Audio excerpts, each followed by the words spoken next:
एक दिन हजरत हाजरा अलैहिस्सलाम अपनी माँ के साथ मिस्र के एक मेले में गईं। मेले के दौरान उस समय के राजा सादून और उनके मुख्य वजीर इमरान भी वहाँ पहुँचे। राजा सादून हजरत हाजरा की खूबसूरती देखकर मोहित हो गए। उन्होंने वजीर इमरान को बुलाकर कहा, ए वजीर, ऐसी खूबसूरत युवती इस राज्य में मौजूद होने के बावजूद तुमने उसे मेरे सामने पेश क्यों नहीं किया? ये तो तुम्हारा मुख्य काम था। अब तुरंत इस युवती को मेरे सामने लाओ, नहीं तो तुम्हारी गर्दन काट दी जाएगी। राजा के आदेश पर वजीर इमरान अपने कुछ सैनिकों के साथ हजरत हाजरा को ढूंढने निकल पड़ा। इधर हजरत हाजरा और उनकी माँ स्थिति को समझकर मेले के एक कोने से निकलकर तेजी से अपने घर की ओर भाग गए। वजीर और उसके सैनिकों ने मेले की हर गली और कोना छान मारा, लेकिन उन्हें हजरत हाजरा का कोई सुराग नहीं मिला। डर और घबराहट में वजीर इमरान वापस राजा के पास गया और माफी मांगते हुए कहा, जहांपना, मैं किसी भी तरह से उस खूबसूरत युवती को आपके सामने पेश करूंगा। कृपया मुझे आज के लिए माफ कर दे और एक मौका दे। राजा सादून ने उसे 7 दिनों की मोहलत दी और कहा, अगर इन 7 दिनों में तुम उस युवती को मेरे सामने पेश करने में असफल रहे तो तुम्हें जमीन में गाड़कर पत्थरों से मार दिया जाएगा। इधर हजरत हाजरा और उनकी माँ घर पहुँच गयी।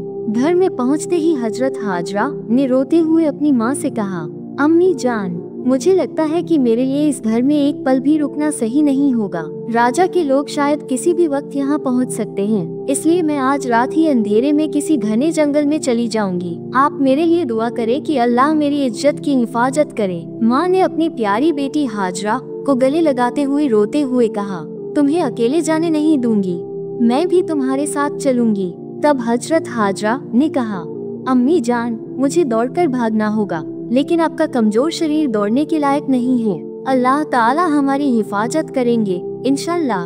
अगर मुझे मौका मिले तो मैं आकर आपको देखूंगी। हाजरा अत्याचारी बादशाह सादून के डर से रात के समय अपना घर छोड़कर गहरे जंगल की ओर चल पड़ी।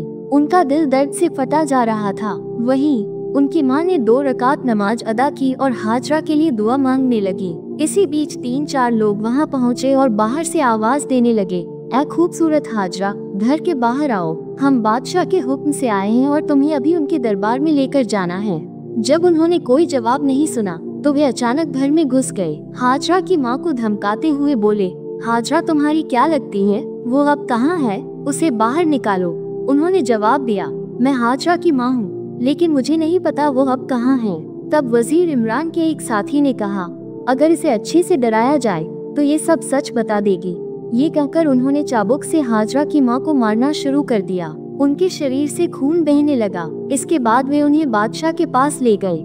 जब बादशाह को ये पता चला कि हाजरा का कोई पता नहीं चला तो उसने आदेश दिया, इस बुजुर्ग औरत को जेल में डाल दो और उसका खाना पीना बंद कर दो। जब तक यही नहीं बताएगी कि उसकी बेटी कहाँ है, इसे इसी तरह रखा जाए। बादशाह के आदेश पर हाजरा की माँ को जेल में बंद कर दिया गया। चाबुक के घावों के कारण उनके शरीर से खून बह रहा था और खून की उल्टियां हो रही थीं। अंततः वे बेहोश होकर वहीं मौत के घाट उतर गई। इधर हाजरा बादशाह के डर से गहरे जंगल में छिपी रही। इस तरह दिन बीता और शाम हो गई। रात जब थोड़ी गहरी हुई तो हाजरा छिपते छिपते अपने घर वापस आए। घर पहुंचकर उन्होंने देखा कि दरवाजा पूरी तरह खुला हुआ है और घर के अंदर कोई रोशनी नहीं है। हाजरा ने अपनी माँ को पुकारा, लेकिन कोई जवाब नहीं मिला। माँ को न पाकर वे एक पड़ोसी के घर गईं और उनसे पूछा। पड़ोसी ने कहा, हाजरा, तुम जब अपने घर से निकलकर गहरे जंगल में चली गई तो कुछ देर बाद बच्चे साधन के लोग तुम्हारी माँ से तुम्हारे बारे में पूछते हैं। तुम्हारी माँ चुप रह जाती हैं और फिर वे लोग उसे बेरहमी से पीटते हैं और उसे पकड़कर बंदी बना लेते हैं। और उन्होंने बुजुर्ग माँ को मुक्त करने के लिए बादशाह के पास जाने का निर्णय लिया, लेकिन अचानक बादशाह सादून का ख्याल आते ही वह पूरी तरह रुक गईं। तब पड़ोसी महिला ने उन्हें कहा, हाजरा, यहाँ रहना तुम्हारे लिए सुरक्षित नहीं है, तुम तुरंत यहाँ से भाग जाओ। ये सुनकर हाजरा फिर से गहरे जंगल की ओर चलने लगी। इस तरह बिना खाने और असहाय स्थिति में 5 दिन बिता दिए। भूख के कारण वह इतनी कमजोर हो गई कि पत्तियां तोड़कर खाकर भूख की ज्वाला बुझाने की कोशिश करने लगी। 6ठे दिन बहुत कमजोर होकर वह गहरे जंगल के एक बड़े पेड़ के नीचे सो गईं। इसके बाद लोगों के चिल्लाने से हाजरा की नींद खुल गई। असल में बादशाह के सिपाही जंगल में भाग दौड़ कर रहे थे, जिससे पूरे जंगल में हंगामा मच गया था। स्थिति को समझते हुए हाजरा के अंदर भय उत्पन्न हो गया। तभी एक पाशविक आदमी उनके पास आकर चिल्लाया, ये रही हाजरा। महीनों के अंदर बाकी लोग वहां पहुंच गए और हाजरा की हालत देखकर वे जोर जोर से हंसने लगे। डर से बेचैन हो गई हाजरा ने दुआ की, हे अल्लाह, हे दयालु प्रभु, इस दासी के साथ निर्दय मत हो। तुमने इस दासी को इतना रूप, लावण्य और सौंदर्य दिया है, मुझे अपमानित मत करो। हाजरा की यह दुआ अल्लाह के दरबार में कबूल हो गई। फिर जब इमरान हाजरा को बंदी बनाने के लिए अपनी सेना के साथ आगे बढ़ने की कोशिश कर रहा था, तब उनके पैरों ने जमीन से जुड़कर उन्हें रोक लिया। हाजरा ने इस मौके का फायदा उठाकर वहां से भाग निकली। कुछ ही देर में सैनिकों को चलने की शक्ति मिल गई और वे फिर से हाजरा के पीछे दौड़ने लगे। हाजरा जंगल पार करके नीले नदी के किनारे पहुंची और नदी में कूद पड़ी। नीली नदी की एक बड़ी लहर आई और हाजरा को बहाकर बीच नदी में ले गई। इस बीच इमरान अपनी सेना के साथ नदी के किनारे आया और देखा हाजरा मध्य नदी में लहरों में हबूक हबूक कर रही थी। इस दौरान इमरान ने कहा, तुम लोग नदी में कूद क्यों नहीं रहे हो? क्या तुम लोग डरपोक हो जो नदी की लहरों से डरते हो? हाजरा एक महिला होकर नदी में कूद सकती है और तुम लोग पुरुष होकर भी डर रहे हो। अगर तुम इस लड़की को पकड़ नहीं ला सके तो मेरी गर्दन कट जाएगी। फिर सोने वालों ने कहा, जिस महिला के पास जाने से पैर जाम हो जाते हैं, जो महिला भयंकर लहरों में कूदने में सक्षम है, वह कोई साधारण इंसान नहीं है। ये कहकर सभी वहां से चले गए। इमरान नदी के किनारे दौड़ते हुए कुछ दूर आगे बढ़ा और देखा कि 2 मछुआरे हाजरा को नदी के किनारे लाकर रखे हुए हैं। इमरान ने उन्हें कहा, इस लड़की को बादशाह के पास पहुंचाने का आदेश है, इसलिए जो मैं कहता हूँ वही तुमको करना होगा। फिर इमरान ने मछुआरों से एक पालकी तैयार करवाकर हाजरा को लेकर बादशाह के पास चल पड़ा। बाद में हाजरा को बादशाह सादून के विशेष कारागार में अचेत अवस्था में रखा गया। वहाँ एक बहुत सुंदर महल था जिसमें सोने की लकड़ी के पलंग और मणिमुक्तों से सजी चारबत्तियां थीं। वहाँ के प्रहरी सभी महिलाएं थीं। कोई भी पुरुष वहाँ प्रवेश नहीं कर सकता था क्योंकि बादशाह सादून ने सुंदर युवा महिलाओं को वहाँ रखा था जहाँ वे अपनी इच्छाओं को पूरा कर सकते थे। अचानक हाजरा को होश आया और उन्होंने कहा, मैं यहाँ क्यों हूँ? एक महिला प्रहरी ने आकर कहा, माँ, तुम्हारे लिए ये महल सजाया गया है, तुम यहाँ आराम से रहोगी। हाजरा ने पूछा, क्या ये बादशाह सादून का महल है? वह महिला उत्तर दी, जी हाँ, बादशाह के आदेश पर तुम्हें यहाँ लाया गया है। हम सभी दासियाँ तुम्हारी सेवा में लगी रहेंगी। हाजरा ने फिर कहा, मुझे यहाँ क्यों लाया गया है तुम लोग जरूर जानते हो, कृपया मुझे इस विपत्ति से बाहर निकालो। तब वह कहने लगी, माँ, हम तो बादशाह के आदेश की दासी हैं, हमारे पास कुछ करने का अधिकार नहीं है। हाजेरा रोते हुए आवाज में कहने लगी, अगर कुछ नहीं कर सकते तो मुझे कम से कम मार डालो। इस बीच एक दासी उनके लिए खाना लेकर आई, लेकिन उन्होंने खाया नहीं। अपनी दोनों आंखों से आंसू बहाते हुए उन्होंने कहा, क्या तुम लोग बता सकते हो, 1 हफ्ते पहले बादशाह के लोग मेरी माँ को पकड़ कर ले गए थे, वह अब कहाँ हैं, कैसी हैं? तब एक ने कहा, तुम पहले खाना खाओ, फिर तुम्हें तुम्हारी माँ के बारे में बता देंगे। ये सुनकर हाजेरा समझ गई कि उनकी माँ अब जीवित नहीं है। तब उन्होंने सिजदा किया और हसरत भरे स्वर में कहने लगी, हे अल्लाह, हे दयालु प्रभु, इस दरिद्र की क्या गलती थी? अपनी इज्जत बचाने के लिए कितने जंगलों में भटकते रहे, नीले नदी में कूद पड़े, फिर भी तूने इन लोगों के हाथों में मुझे फंसा दिया। तभी एक अदृश्य आवाज आई, हाजेरा, मैं अपने प्रिय बंदों को दुख और कठिनाइयों में डालकर परखता हूँ, तुम धैर्य रखो। ये सुनकर हाजेरा कहने लगी, हे प्रभु, तो आपकी इच्छा ही पूरी हो। इसी बीच एक दासी आई और खबर दी, माँ, बादशाह आपके साथ मुलाकात करने आए हैं। ये सुनकर हाजेरा ने घृणा में अपनी आंखें घुमा दी। तब बादशाह सादुन उनके सामने आकर कहने लगा, क्या है खूबसूरत, मुझे देखकर तुम मुंह मोड़ रही हो? यहाँ तुम और मैं ही हैं। मुझे स्वीकार करोगी तो तुम्हारे लिए अच्छा होगा, मैं तुम्हारा हो जाऊंगा और इस खजाने का सारा माल तुम्हारे हाथ में होगा। इस महल की दासियां भी तुम्हारी सेवा में नियुक्त रहेंगी, इसलिए मुझे स्वीकार करो और मेरे प्यार को हासिल करो। ये सुनकर हाजेरा का शरीर घृणा से तड़प उठा, वह बिल्कुल चुप हो गई। सादुन ने उन्हें चुप देखा और गुस्से में कहने लगा, यह खूबसूरत, क्या तुम मुझे कमजोर समझ रही हो? मैंने हजारों महिलाओं का भोग किया है, अगर तुम मेरी बात नहीं मानोगी तो मैं जबरदस्ती तुम्हें भोग कर छोड़ दूंगा। हाजेरा ने बुद्धि का उपयोग किया और कहा, अगर तुम इतने अधीर हो तो मुझे बगम रानी के रूप में स्वीकार करो, यही मेरा सौभाग्य होगा। इस मामले में निर्णय लेने के लिए मुझे थोड़ा समय दो।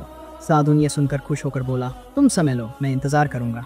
वह अपनी पत्नी के बारे में चिंतित हो गए, क्योंकि यदि बादशाह के सिपाही उन्हें देख लेते तो ये बहुत बड़ा खतरा हो सकता था। कुछ दिन बाद बादशाह फिर से आया और कहा, क्या है हे सुंदरी, तुम्हारा निर्णय अभी तक नहीं हुआ? मैं अब और धैर्य नहीं रख सकता। हाजरा ने कहा, मुझे और कुछ दिनों का समय चाहिए।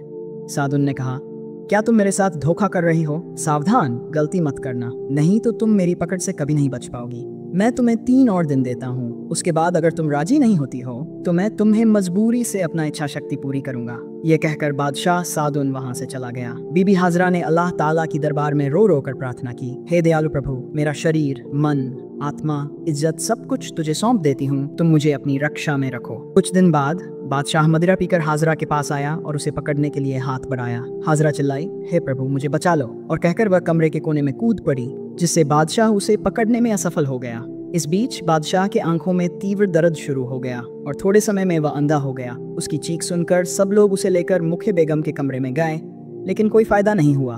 उसकी दोनों आंखें पूरी तरह से अंधी हो गईं। इस तरह बीबी हाजरा कुछ दिनों तक उसकी पकड़ से बची रही। कुछ समय बाद एक दिन बादशाह हाजरा के पास आया और मिन्नतें करने लगा, हे पूर्ण महिला, मैंने आपके साथ जो अन्याय किया उसके लिए मुझे माफ कर दो। मेरे लिए अल्लाह से दुआ करो ताकि मेरी आंखों की रोशनी वापस आ जाए।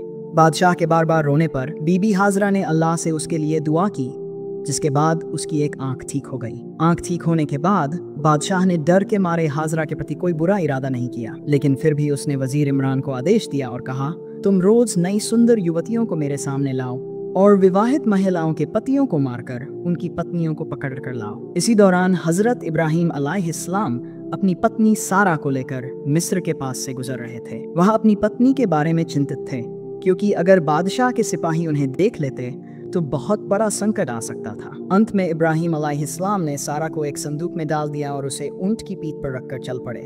रास्ते में बादशाह के सिपाही इब्राहिम अलैहिस्सलाम को रोकते हुए बोले, तुम अपना संदूक खोलो। अलैहिस्सलाम ने कहा, खोलने में कुछ कठिनाई हो रही है, तुम इसका वजन माप लो, उनके अनुसार मैं पैसे दे दूंगा। सिपाही इस प्रस्ताव को मानने के लिए तैयार नहीं हुए। इसमें बहस करते हुए संदूक को खुद खोलते हैं और आश्चर्यचकित होकर देखते हैं कि उसमें एक बेहद सुंदर युवती है। इब्राहिम अलैहिस्सलाम ने अल्लाह के दरबार में दुआ की, हे अल्लाह, तू मेरी पत्नी सारा की इज्जत और मान की रक्षा कर और बादशाह सादुन को हिदायत दे।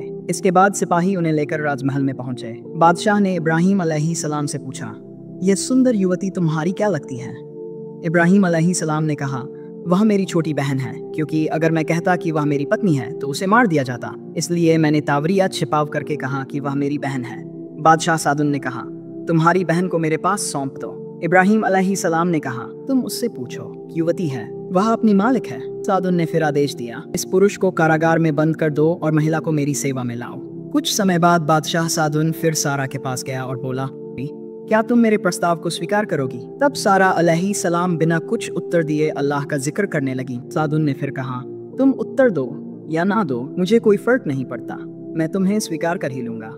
सारा अलैहिस्सलाम ने कहा, तुम किससे ये बात कर रहे हो? तुम्हें क्या अल्लाह का डर नहीं है? बादशाह सादुन हंसी में कहने लगा, मैं किसी से नहीं डरता।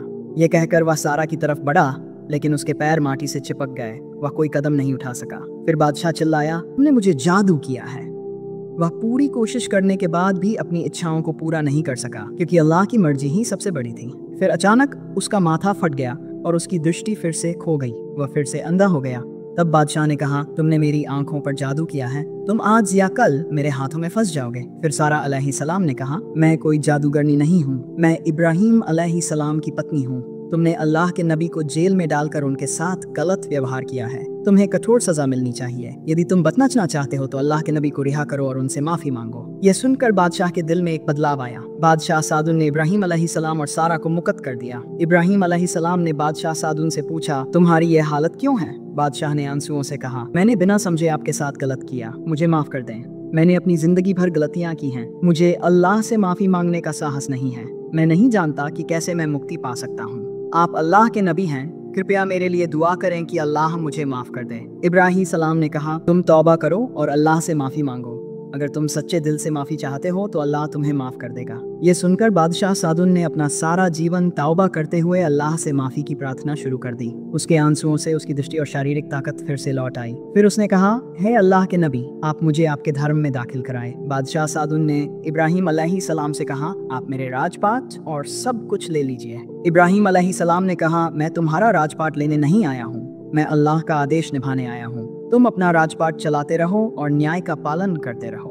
फिर बादशाह सादुन ने इब्राहिम अलैहिस्सलाम से कहा, आप और सारा मेरी महल में रहें। इब्राहिम अलैहिस्सलाम ने जवाब दिया, अल्लाह ने मुझे आराम करने के लिए इस दुनिया में नहीं भेजा है, बल्कि मुझे लोगों को सही रास्ता दिखाने के लिए भेजा है, इसलिए यहाँ रहना मेरे लिए संभव नहीं है। फिर बादशाह सादुन ने इब्राहिम अलैहिस्सलाम से कहा, मैंने मिस्र की हजरा नामक एक सुंदर स्त्री को देखा था और उसके रूप का दीवाना होकर उसे जेल में डाल दिया था। जब मैं उसे परेशान करने की कोशिश कर रहा था, मेरी दृष्टि चली गई। मैंने कई महिलाओं को देखा है, लेकिन सिर्फ 2 महिलाएं ही मुझे प्रभावित करती हैं, एक आपकी पत्नी सारा और दूसरी हजरा। वह अब मेरी जेल में बंद है, लेकिन उसे बंदी बनाकर उसका जीवन नष्ट करने का कोई मतलब नहीं है। अब मैं क्या करूं? किसके हाथों उसे सौंपूं? इब्राहिम अलैहिस्सलाम उस समय हजरा को लेने के लिए तैयार नहीं थे, लेकिन फिर सारा अलैहिस्सलाम ने कहा, मैं खुद हजरा की जिम्मेदारी लेती हूँ, तुम उसे मुक्त कर दो। फिर इब्राहिम अलैहिस्सलाम सारा और हजरा को लेकर जेरूसलम की ओर रवाना हो गए। अगर आपको वीडियो का अगला भाग चाहिए तो कृपया कमेंट बॉक्स में बताएं। कृपया सब्सक्राइब करें, पास में बने रहें, कमेंट करें और शेयर करना न भूलें।